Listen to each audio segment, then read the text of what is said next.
दोस्तों हाल ही में मैंने फियर फिल्म देखा है जो कि इसी साल रिलीज हुई है और इस फिल्म को डीन टेलर ने डायरेक्ट किया है। तो आज के वीडियो में हम इसी फिल्म की कहानी को ब्रीफली जानेंगे। So now with that said, let's roll the intro.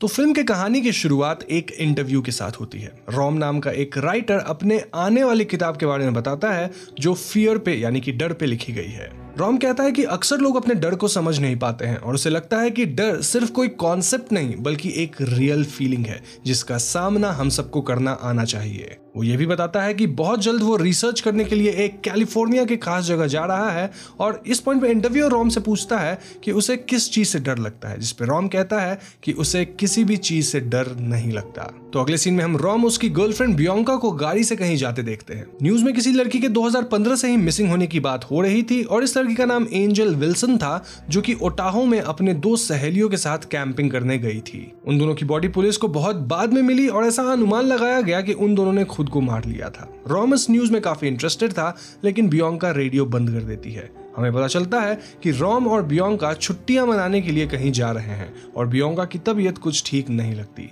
उसे अस्थमा की बीमारी थी और वो बीच बीच में बेचैन हो जा रही थी। खैर, छुट्टियां मनाने के लिए रॉम बियांका को स्ट्रॉबेरी लॉज नाम के एक लॉज पर लाता है जो शहर से दूर एक जंगल में स्थित था। यहाँ बियांका और रॉम के दोस्त भी आते हैं जिनका प्लान बियांका के जन्मदिन मनाने का था। इनका नाम था लाउ, रस, बेनी, सेरेना, माइकल, मेग और किम। अब इनमें रस और मेग भी एक कपल थे। यहाँ पहुंचकर रॉम बियांका को प्रपोज करने वाला होता है लेकिन वो कर नहीं पाता। एनीवेज, लॉज के अंदर मिसेस वाइनरिच नाम की लेडी इन सबका स्वागत करती है और इनकी एक तस्वीर भी खींचती है। उन्होंने लॉज के पहले सारे गेस्ट्स की तस्वीर दीवार पे लगा रखी थी और वो बताती हैं कि ये एक तरह का ट्रेडिशन है ताकि एक बार यहाँ कोई भी आए तो एक तरह से कभी वापस ना जा सके। मिसेस वाइनरिच बियांका को कुछ अजीब बातें कहती हैं कि उन्हें मालूम है कि वो एक रोशनी लेकर यहाँ आई है और वो उसे कॉन्ग्रेचुलेट भी करती है। जाने से पहले वो इन सभी को एक वाइन की बोतल गिफ्ट करती है और चली जाती है। तो अगले सीन में हम बियांका और रॉम को अपने कमरे में देखते हैं जहां रॉम बताता है कि ये लॉज बहुत ही ऐतिहासिक है। यहाँ ओटाहो के पास गोल्ड रश पहली बार शुरू हुआ था और इस लॉज को भी पहली बार 1838 में बनाया गया था, लेकिन उसके बाद किसी कारण से ये पूरी तरह जल गया था। इसके बाद मिसेस वाइनरिच के परिवार ने इस लॉज को पूरी तरह से दोबारा बनवाया, लेकिन बियांका उसकी बात सुनकर अनॉय हो जाती है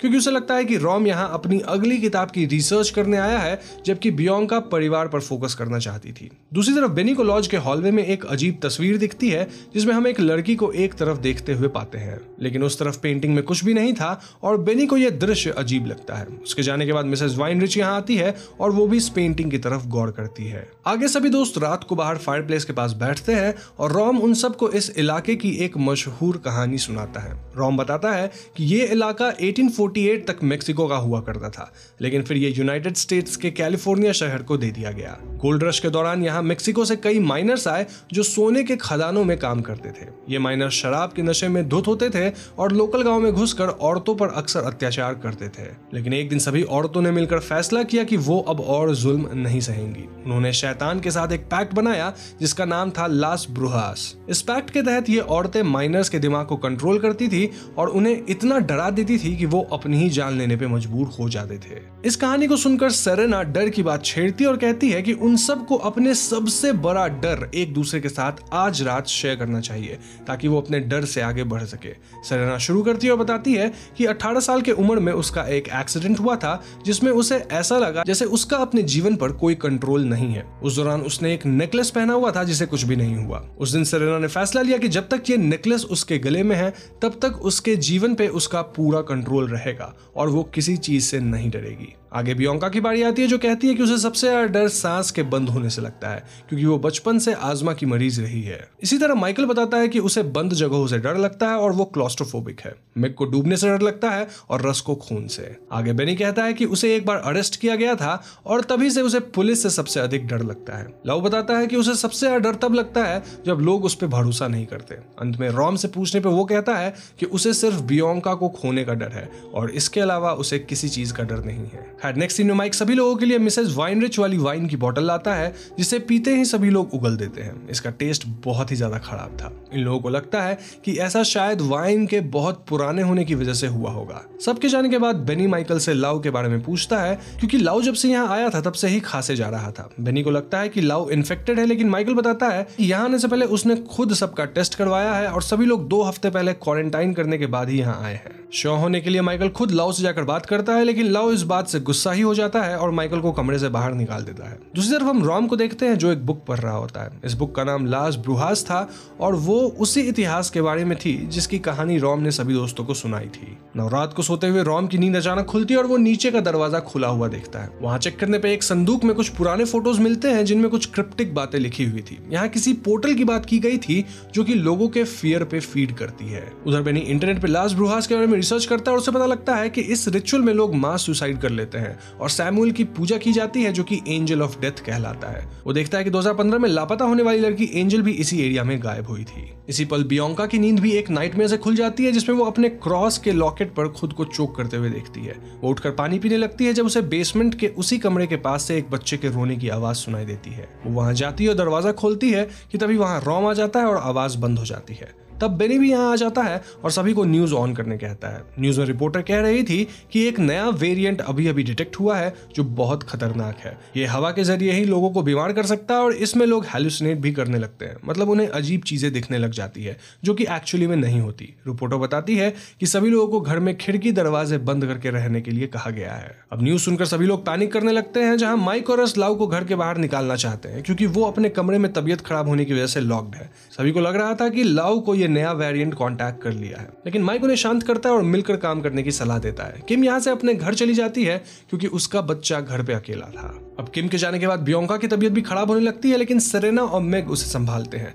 बियांका उन्हें बताती है कि वो प्रेग्नेंट है, जिसे सुनकर सभी दोस्त बहुत खुश होते हैं। लेकिन इसी बीच सेरेना के गले पर कुछ स्पॉट्स उभर आते हैं और बियांका और मेग उसे इस बारे में पूछते हैं। सेरेना कहती है कि ये कोई एलर्जी रहा होगा, लेकिन कमरे से बाहर आते ही सेरेना की हालत खराब होने लगती है। उसे उस पेंटिंग में भी कुछ अजीब दिखने लगता है और अचानक उसके गले का लॉकेट गायब हो जाता है। इससे सेरेना बहुत डर जाती है और खुद को कमरे में लॉक कर लेती है। वहीं रस, बेनी और माइक मिलकर लाउ को जबरदस्ती बेसमेंट में बंद कर देते हैं क्योंकि उन्हें लगता है कि लाउ इन्फेक्टेड है। लाउ उन्हें समझाने की बहुत कोशिश करता है, लेकिन रस वॉयलेंट बिहेव करने लग गया था। इन दोनों के बीच हाथापाई होती है और रस खुद को जख्मी कर लेता है। ये लोग लाउ को अंधेरे बेसमेंट में छोड़कर भाग आते हैं। तो इसके बाद मेग रस की मरहम पट्टी करती है और रस कन्फेस करता है कि उसे नीचे बेसमेंट में कुछ अजीब हैलुसिनेशंस हुए थे और उसे लगता है कि वो भी इन्फेक्टेड हो गया है। अतः वो मेग को खुद से दूर रहने के लिए कहता है। वहीं रॉम लाउ को रेस्क्यू करने नीचे जाता है, लेकिन लाउ को अब बेसमेंट में किसी की विस्पर सुनाई देने लग गई थी। कोई उसे बार बार कह रहा था कि उसके दोस्त उस पर भरोसा नहीं करते। यह आवाज उसे बहुत टॉर्चर करने लगती है और इससे परेशान होकर लाउ खुद को मार डालता है। जी हाँ, जब रॉम और माइक यहाँ उसे रेस्क्यू करने आते हैं तब उन्हें बस लाउ की लाश मिलती है। रॉम को बेसमेंट में मिले संदूक वाली बात याद आती है और वो माइक से कहता है कि उन्हें जल्द से जल्द यहाँ से निकलना होगा। दूसरी तरफ मेग वॉशरूम में जाती है, जहाँ उसे बचपन में बुली होने के विजन्स दिखाई देने लगते हैं, जहाँ कुछ लड़कियां उसे घंटों के लिए पानी में डुबा कर रखती थी। अचानक ये विजन सच में बदलने लगता है और कोई अदृश्य शक्ति मेग को डुबाकर मार डालती है। बाहर रस को भी अपने कमरे की जगह हॉस्पिटल रूम दिखने लगता है और अचानक उसे हर तरफ खून दिखाई देने लगता है। कोई उसका गला काट कर उसे भी मार डालता है। अब ये सब कांड होने के बाद बियांका मदद बुलाने के लिए नीचे ऑफिस जाती है, लेकिन फोन किसी को नहीं लगता। वो नोटिस करती है कि रजिस्टर में इससे पहले 2015 की डेट लिखी थी, मतलब कई सालों से इस लॉज में कोई आया ही नहीं था। वो दीवार पे लगी फोटोज देखती है और रियलाइज करती है कि एंजल अपने दोस्तों के साथ इसी लॉज में आई थी, जिसके बाद वो लोग मिसिंग रह गए थे। इस पॉइंट पे माइक को भी हैलुसिनेशंस आने लग गए थे, जहां वो खुद को एक अलमारी में बंद पाता है। वो इतना डर जाता है कि पास ही बने सिंक पर अपना सर पटक पटक कर खुद को मार डालता है। बेनी भी वो तस्वीर चेक करता है जो आने वाले दिन में मिसेस वाइनरिच ने खींची थी। उस तस्वीर में अब तक जितने भी लोग मरे थे उनका चेहरा ब्लर हो चुका था। यही नहीं, उसे हॉलवे वाली पेंटिंग में मिसेस वाइनरिच खुद दिखाई देती है और नीचे एक नंबर लिखा मिलता है जो था 419। तो इस पॉइंट तक माइकल, रस और मिक की जान जा चुकी थी। अब सिर्फ बेनी, सेरेना, बियांका और रॉम बचे थे। सभी लोग बियांका और रॉस के रूम में इकट्ठा होते हैं और रॉम उन्हें बताता है कि कई साल पहले जब माइनर्स ने इस इलाके में डाका डालना शुरू किया था, तब वो लड़कियों को इसी लॉज में असॉल्ट करने लेकर आते थे। इसीलिए उन लड़कियों ने यहाँ एक पोर्टल खोला और शैतान की पूजा शुरू की। सालों बाद आज भी एक विच यहाँ मौजूद है जो इस पोर्टल के जरिए शैतान को फीड करती है। वो यहाँ आने वाले गेस्ट्स को उनके बिगेस्ट फियर से डरा देती है और गेस्ट यूजुअली इतना डर जाते हैं कि वो खुद को ही मार डालते हैं। बेनी पूछता है कि ये विच कौन है और रॉम बताता है कि वो और कोई नहीं बल्कि मिसेस वाइनरिच ही है। जी हाँ, वो शैतान को फीड करती है ताकि सालों साल जिंदा रह सके। यहाँ रस उन्हें पेंटिंग और उस पर लिखे नंबर के बारे में बताता है और बियांका इसके बारे में सुनकर बाइबल बुक खोलती है और वहाँ चैप्टर 41 का वर्स 9 निकालती है, जिसमें लिखा था कि मैं तुम्हारा भगवान हूँ और तुम्हारा रक्षक हूँ, तुम्हें किसी से डरने की कोई जरूरत नहीं है। यहाँ सेरेना रॉम से पूछती है कि इस लॉज में आने से पहले क्या उसे इसका इतिहास मालूम था, जिस पे रॉम बताता है कि उसे लगा था कि ये सब सिर्फ कहानियां हैं, लेकिन यहाँ तो सच हो रहा है। ये सुन सेरेना बहुत गुस्सा हो जाती है क्योंकि रॉम की वजह से उनके आधे दोस्त मारे गए थे। रॉम सभी लोगों को समझाता है कि विच उन्हें डराने की कोशिश कर रही है, लेकिन वो डर असली नहीं है। उन्हें हर हेलुसिनेशन को इग्नोर करते हुए बाहर भागना होगा। तो ऐसे में ये चारों एक दूसरे का हाथ पकड़कर बाहर निकलते हैं, लेकिन बीच में कोई शक्ति सेरेना को अंदर खींच ले जाती है। रॉम उसे बचाने वापस अंदर जाता है, जहां सेरेना को भी अपने एक्सीडेंट का विजन दिखने लगता है। वो उसे बहुत समझाता है कि उसे इन विजन्स पे ध्यान नहीं देना चाहिए, लेकिन सेरेना नहीं मानती और उसकी भी जान चली जाती है। इधर बेनी को अपने पुलिस से अरेस्ट होने के विजन्स आने लगते हैं और खुद को बचाने की कोशिश में वो रॉम पर चाकू से वार कर देता है। बियांका ये देख टूट जाती है, लेकिन रॉम उसे अपनी जान बचाकर भागने के लिए कहता है। बियांका ऐसा ही करती है और बाहर की तरफ भागती है। उसे एक पल के लिए ऐसा लगता है कि वो बाहर चली आई है, लेकिन रियलिटी में वो घर के अंदर ही बंद थी। तभी पोर्टल से एक डरावनी एंटिटी बाहर आती है जो बियांका की जान सोखने लगती है, लेकिन तभी बियांका बाइबल का वही वर्स पढ़ने लगती है और ये आत्मा पीछे हट जाती है। मौका पाकर बियांका बाहर भागती है और तब तक नहीं रुकती जब तक वो जंगल से दूर सड़क पे नहीं निकल आती। यहाँ उसे किम का मैसेज आता है जो उसे बताती है कि वो सही सलामत घर पहुंच गई है और वो वेरिएंट वाली बात एक होक्स थी। वहीं स्ट्रॉबेरी लॉज में हम मिस वाइनरिच को देखते हैं जो अपने नए विक्टिम्स का इंतजार कर रही हैं। यहीं पे फिल्म खत्म हो जाती है। तो दोस्तों, ये थी फियर मूवी की कहानी और अब हम और आप मिलकर इससे जुड़ी छोटी मोटी थ्योरीज पे बात कर लेते हैं। तो बेसिकली यहाँ 1800s में कुछ औरतों पे अत्याचार होता था माइनर्स द्वारा, तो उन्होंने एक पोर्टल को ओपन किया जिससे कि वो डेविल की पूजा यानी कि शैतान की पूजा कर रहे थे। ये डेविल बेसिकली ह्यूमंस पे फीड करता है और वो फीड कैसे करता है? वेल, वो ह्यूमंस को इतना डरा देता है उनके सबसे ज्यादा डरावने नाइटमेयर से कि ह्यूमंस खुद को ही मार लेते हैं। एंड देन ऑब्वियसली कोई मर गया तो डेविल उसे ओन कर ही लेगा। वो इस फिल्म के मोस्ट ऑफ द कैरेक्टर्स को डरा डरा कर ही मार देता है। एंड अगर आपको याद हो तो रॉम को किसी चीज का डर नहीं था, लेकिन बेनी उसे चाकू से मार डाला। वहीं बियांका को बाइबल का वो वर्स याद रह जाता है जिससे वो खुद को बचा लेती है। एंड फाइनल सीन में हम देख पाते हैं कि वो सड़क पे आ गई है, सो वी कैन अज्यूम कि हाँ, वो आगे भी बच जाएगी। नाउ मिसेस वाइनरिच अभी भी अपने नेक्स्ट विक्टिम्स का इंतजार कर रही हैं, लेकिन अगर बियांका पुलिस को सब कुछ बता देती है तो शायद वाइनरिच को रोका जा सके, लेकिन हो सकता है वो नहीं भी रुके। फिल्म का अगला पार्ट भी आए तो क्या होगा वो तो हमें आगे ही पता चलेगा। ये भी हो सकता है कि फिल्म का कोई पार्ट नहीं है, यहीं पे फिल्म खत्म हो गई। अब फिल्म की शुरुआत में ही रॉम बोला था कि उसे फियर पे रिसर्च करना है,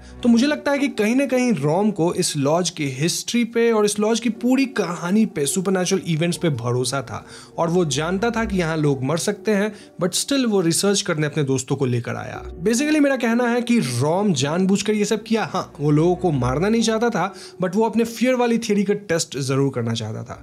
but in the end Bianca तो बच गई, बट हाँ, रॉम मारा गया, साथ ही उसके सारे दोस्त भी मारे गए एक्सेप्ट किम जो कि पहले ही चली गई थी। तो बस यही थी फियर मूवी की कहानी और मुझे उम्मीद है कि आपको ये एक्सप्लेनेशन पसंद आई होगी। अगर पसंद आई है तो इस वीडियो को लाइक और शेयर जरूर कीजिएगा और जाने से पहले हमारे चैनल हॉन्टिंग ट्यूब को सब्सक्राइब करके बेल आइकन को जरूर दबा दीजिए, क्योंकि हम अपने चैनल पे ऐसी वीडियोस लाते रहते हैं। पीस।